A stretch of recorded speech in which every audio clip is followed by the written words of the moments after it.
धन्यवाद त दिनुभयो तर यहाँको कार्यकाल सफल रहेको कुरा रहेन। जंगल त यथावत छ तर यसको व्यवस्थित ढंगबाट जुन रूपले उपभोक्ताले यो वन पैदावारबाट समुचित उपभोग गर्न पाउनु पर्थ्यो त्यो नपाएको र यसले गति नलिएको कुरालाई कसैले पनि छाड्नु हुँदैन।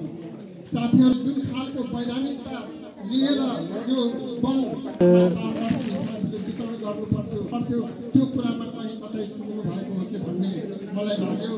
त्यसकारणले पनि यसलाई कसै प्रति अंकित गरेर होइन, हामी जनसेवा गर्दै आफ्नो राज्यको सार्वजनिक जग्गाहरूको संरक्षण गर्ने, वन भूभागको संरक्षण गर्ने र वनबाट पैदावार हुने चिजहरू हाम्रो उपभोक्ताहरूलाई पारदर्शी हिसाबले वितरण गर्ने पनि यो समितिको मुख्य काम, कर्तव्य र अधिकार हो।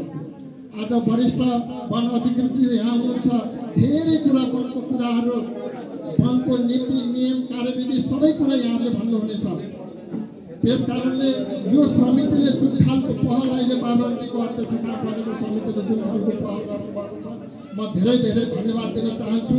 जब यो वनको समुदायको भित्र प्रदेशको बजेट पर्यो, कार्यान्वयन गर्नको लागि बाधा पर्यो, नगरले हेर्ने कुराहरू पनि बाधा पर्यो र अर्को हाम्रो वन हेर्नको लागि चुरे संरक्षण र वन संरक्षणको लागि हाम्रो राष्ट्रिय सेनाको यहाँ गण पनि हुनुहुन्छ।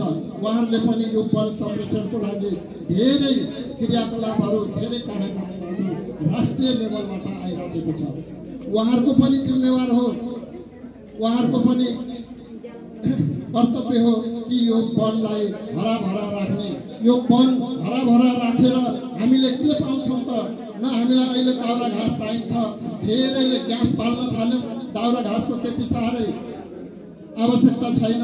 गाई बस्तु पनि अहिले पाल्न छोडिसकेका छौँ, त्यसकारणले धेरै जङ्गलको काम छैन, किन चाहियो त भन्ने कुराहरू प्रश्न पनि आउन सक्छ। आज जलवायु परिवर्तनले गर्दा यो जङ्गल विनाशको कारणले हामीले धेरै कुरा भोग्नु परेको छ। अस्ति मात्रै बेमौसममा ठुलो आँधी बेरी र बाढी पहिरोले धेरैको ज्यान गयो, तर भाग्यवश यो क्षेत्रमा हामीलाई त्यति धेरै ठुलो पानी आएर धेरै बस्तीहरू डुबान गरेन, नदी कटान धेरै भएन। पूर्वतिर र पश्चिमतिर ठुलो दुर्घटना निम्त्यो। त्यसकारणले यो वन जङ्गल जोगाउनु तपाईँ हामीले अहिले लिएको सास पनि यो किन्न परेको भए हामीले सास फेर्न नपाउने हो भने हामी 1 मिनट 2 मिनट भन्दा बच्न सक्दैनौँ। त्यसकारणले अक्सिजन, स्वच्छ अक्सिजन लिन सबै वन जङ्गल हरियाली बनाउनु पर्ने कुरा छ। त्यसकारणले हामीले जङ्गलको दाउरा घाँस त आफूलाई चाहिएको त उत्पादन गर्ने हो, लिने हो र अन्य कुराहरू। र अहिले वरिष्ठ अधिकृतज्यू यहाँ हुनुहुन्छ, मेरो यसरी सँगै बस्ने अवसर जुटेको थिएन। लगभग 2-2.5 महिना यो नवलपरासीमा आगमन भइसकेको छ। म आदरणीय वरिष्ठ वन अधिकृतज्यूलाई नवलपरासीको बसाई यहाँको स्वस्थ रहोस् र यहाँको कार्यकाल सफल रहोस् र अहिले सबभन्दा बढी बर्दघाट नगरपालिकाको ठुलो खोला भनेको खजुरा खोला।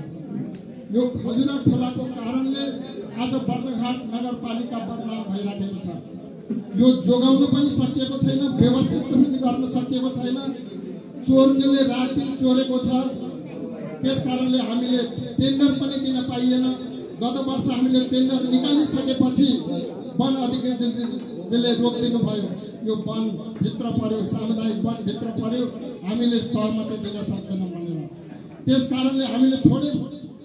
धेरै ठुलो विवाद भयो। झन्डै 1.5 करोड भन्दा बढी नगरपालिकाको आम्दानी नक्सान गयो, तर न त्यहाँ ढुङ्गा रह्यो न बालुवा रह्यो, सबै चोरी निकासी भयो। राजस्व पनि आएन, खोलामा ढुङ्गा बालुवा पनि रह्यो।